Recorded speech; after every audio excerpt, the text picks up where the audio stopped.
Ngilele kuwena abalaleli bokhozi FM. Yini oye wayithola ngekathi ubheka indaba zezikole ehlukahlukene njengoba sibonile ukuthi lapha nakwela se Phoenix kuthiwa hayi impela lingehla izinga lezidakamizwa nodlame ezikoleni. Kuyasiphazamisa kakhulu mfokantatha ukuthi izikole zethu zibuya ngazinawo ziphenduka izizinda zezidakamizwa nodlame.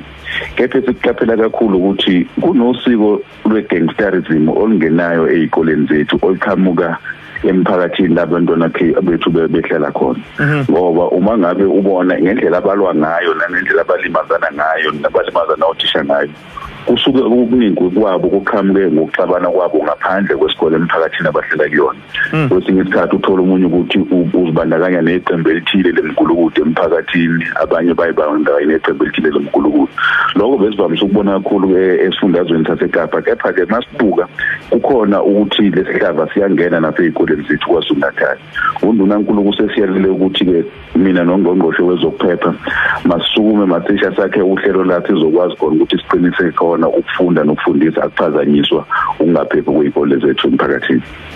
Kezwakala mfowethu nivumelene ngani pho ukuthi ke nilungise lenkinga ya idakamizwa ezikoleni?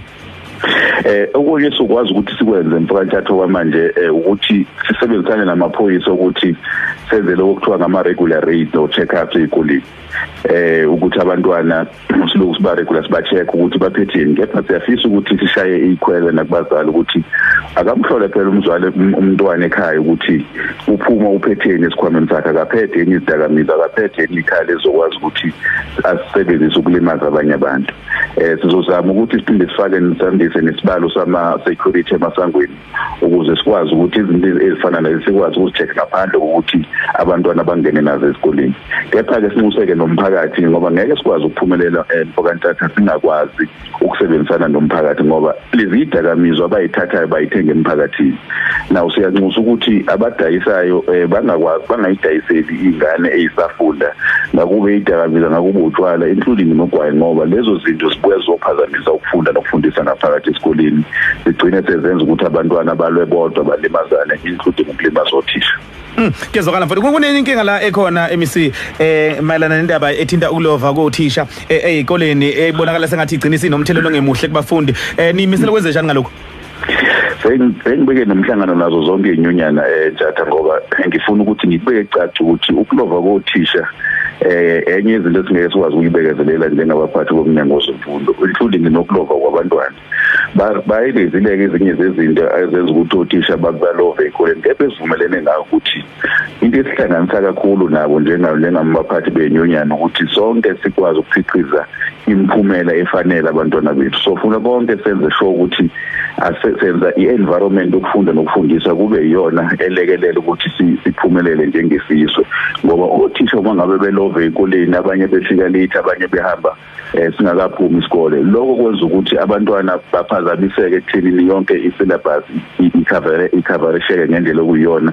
Kepha nanokuthi bagcine sebeluza ama-hour okufundiseka ngoba phela ukufundisa nakuhamba nama-hour ukuthi kukaliwe ukuthi umntwana afunde isikhathi esingakanani ukuze ezokwazi ukukhiqiza imiphumela engakanani. So uma ngabe othisha bezolova ezikoleni kuyakuphazamisa lokho sikubiza nge-core business ye-department yethu ukuthi okwethu ukufunda ukufundisa. Okay, sasiphetha nje mphathiso nalo daba la olithinta inyunyana yothisha inathi solokuthi ke usubuyile umkhonyuvo kudayiswa kwezikhala zothisha nhloko nezothisha nje jikelele KwaZulu-Natal noqashwa ke kothisha nhloko ezikoleni ke abangakaze enhlobo bafaka izicelo zomsebenzi. Uthini uPaulo kwakho ngalezi insolo? Ngolesihlanu bengivakashele endaweni yase-Phoenix la bengikade ngizwe khona i-association yama-SGPs. Olunye lo daba abalikhulumile nami ukuthi kunezinsolo abathi ziqinile zokudayiswa kwama-post othisha nokuqasheka kothisha abangaqualify kanjalo no-principal including ungasetshenziswa kuyimali ey'kade zezikole.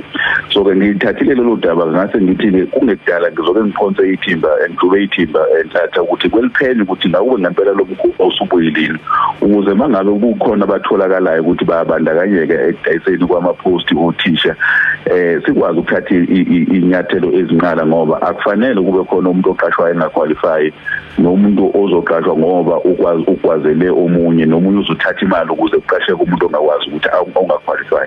So isihlava leso esibulala ukufunda nokufundisa kwethu, esibulala i-department yethu, so sizokwazi ukuthi sibhekane nako ngo emva kophenyo oluthisha eSolenza.